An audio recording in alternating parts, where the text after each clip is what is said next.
जय माता दी। ओम नमः शिवाय। आज हम कर रहे हैं सावन माह का 17वां अध्याय पवित्रारोपण। भगवान शंकर ने सनातन कुमार से कहा, हे देवेश, मैं तुम्हें अभी सावन शुक्ल सप्तमी का व्रत बताया। अब मैं तुम्हें सावन शुक्ल अष्टमी के विषय में बताता हूँ। ध्यानपूर्वक सुनो।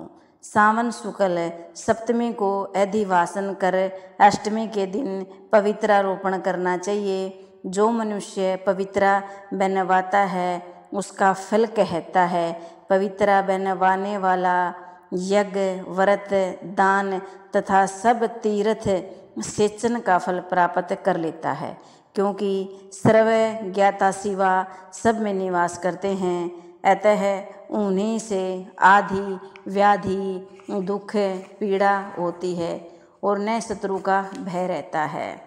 इसमें कोई ग्रह भी पीड़ा नहीं पहुंचा सकता। उसके समस्त कार्य अपने आप सिद्ध हो जाते हैं। राजाओं के पुण्य की वृद्धि करने वाला इससे बढ़कर दूसरा कोई साधन नहीं है। सावन शुक्ल सप्तमी के दिन अधिवासन करके देवी के लिए उत्तम पुष्प, फूल, गंध, सब प्रकार की पूजा सामग्री लेकर अनेक प्रकार के नैवेद्य, वस्त्र, आभूषण आदि एकत्रित करें।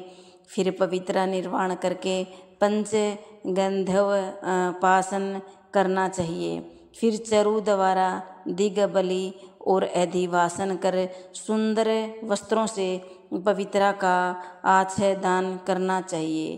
100 बार देवी के मूल मंत्र से अभिमंत्रित करके पवित्रा को देवी के सामने उपस्थित करना चाहिए। देवी का सुंदर मंडप का निर्माण कर रात्रि जागरण करना चाहिए। अगले दिन प्रातःकाल स्नान करके दिशाओं में बलि देनी चाहिए।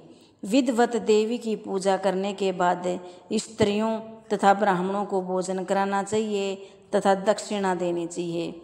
राजा को दृढ़ता के साथ नियमों का पालन कर उसे स्त्री, जुआ, शिकार और मांस का त्याग कर देना चाहिए। ब्राह्मणों और आचार्यों का स्वाध्याय का, वैश्यों को व्यापार और खेती का कार्य बंद करके कम से कम आधा दिन देवी के ध्यान में अपने मन को लगाना चाहिए। हो सके तो 5 या 7 दिन देवी का ध्यान करना चाहिए। जो ज्ञानी सविधि पवित्रारोपण नहीं करता उसका पूरे वर्ष का अर्चन निष्फल हो जाता है। अतः मनुष्यों को भक्तिपूर्वक देवी परायण होकर प्रतिवर्ष पवित्रारोपण करना चाहिए। कर्क अथवा सिंह राशि का सूर्य हो जाने पर सावन शुक्ल अष्टमी के दिन देवी के लिए पवित्रारोपण करना चाहिए। इसे नित्य क्रम समझ कर करना चाहिए। सनातन कुमार ने कहा, हे देवाधिदेव महादेव, आपने जो पवित्रारोपण बताया है उसके निर्माण की विधि ठीक तरह से मुझे समझाएं। भगवान महादेव बोले, हे सनातन कुमार, रेशमी वस्त्र कुश या कांसे से निर्मित या ब्राह्मणी द्वारा रुई से बना सूत होना चाहिए। सूत धागों को 3 गुना कर पुनः त्रिगुण करने पर उसकी संख्या 260 होनी चाहिए। 360 होनी चाहिए। 360 सूतों को उत्तम, 270 को मध्यम और 180 सूतों को निष्कट करना है। 100 ग्रंथों का उत्तम, 50 ग्रंथि का मध्यम और 16 ग्रंथि का पवित्र कनिष्ठ होता है। 6, 3, 4, 2, 12, 24, 12, 8 ग्रंथि का कनिष्ठ पवित्रा होता है। देवी प्रतिमा की नाभि उस समित पवित्रा कनिष्ठ, जांघ तक मध्यम, जानू तक की पवित्रा उत्तम मानी जाती है। इस पवित्रा की सब गांठों को केसर से रंगना चाहिए और सर्वतोभद्र वेदी पर देवी का पूजन करके देवी के समक्ष कलश या बांस पत्र पर पवित्रा को रखें। 3 सूतों में भगवान विष्णु, ब्रह्मा, विष्णु और शंकर का आह्वान करना चाहिए। 9 सूक्तों में ओमकार, सोम, वहीम, नाग, रवि, ईश और विश्वदेव का आह्वान करना चाहिए। हे सतन कुमार, अब मैं तुम्हें ग्रंथियों में देवों की स्थापना की विधि बताता हूँ। क्रिया, पौरुषी, वीरा, विजया, अपराजिता, मैनोमणि, जया, भद्रा, मुक्ति और ईशान नाम के आदि में प्रणव लगाकर ग्रंथि संख्या के अनुसार आवृत्ति करके आह्वान अथवा चंदन से पूजा करनी चाहिए। इस प्रकार प्रणव द्वारा अभिमंत्रित कर देवी को पवित्रारोपण का विधान तुम्हें बताया।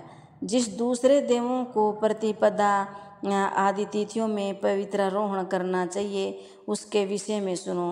धनक, श्री, गौरी, गणेश, चंद्रमा, गुरु, सूर्य, चंडिका, अम्बा, वासुकी, ऋषि, चक्रपाणि, अनंत, शिवा, ब्रह्मा और पितर आदि देवों का प्रतिपदा आदि तिथियों में पूजा करें। वह पवित्रारोपण प्रधान देवों का है। उनके सहदेवों को 3 तार वाला पवित्रा समर्पण करें। सावन शुक्ल पक्ष एवं कृष्ण पक्ष की 9वीं तिथि का महात्म। दोनों पक्षों की 9वीं के दिन या विधि कुमारी नामक देवी का अर्चन करें। नवक्त व्रत कर दूध और शहद मिला हुआ भोजन करना चाहिए। जो उपवास रखकर उस दिन कुमारी नाम से देवी का निरंतर पूजन करे, चांदी की प्रतिमा बनाकर उसमें भक्तिपूर्वक दुर्गा, पाप नाशिनी का कनेर के फूल, गंध, अगर, चंदन, दशांग, धूप और लड्डू द्वारा पूजन करना चाहिए। कुंवारी लड़कियों को भोजन कराने के बाद ब्राह्मणों को भक्तिपूर्वक भोजन कराना चाहिए। फिर मौन धारण कर बिल्व पत्र भोजन करना चाहिए। 9वीं का व्रत प्राणियों के सब पापों को नष्ट करने वाला है, समस्त संपत्तियों को प्रदान करने वाला है, पुत्र पौत्र आदि की वृद्धि करने वाला है, सद्गति प्रदान करने वाला है। ये था सावन माह का 17वां अध्याय। वीडियो अच्छी लगी हो तो चैनल को लाइक और सब्सक्राइब करें। धन्यवाद।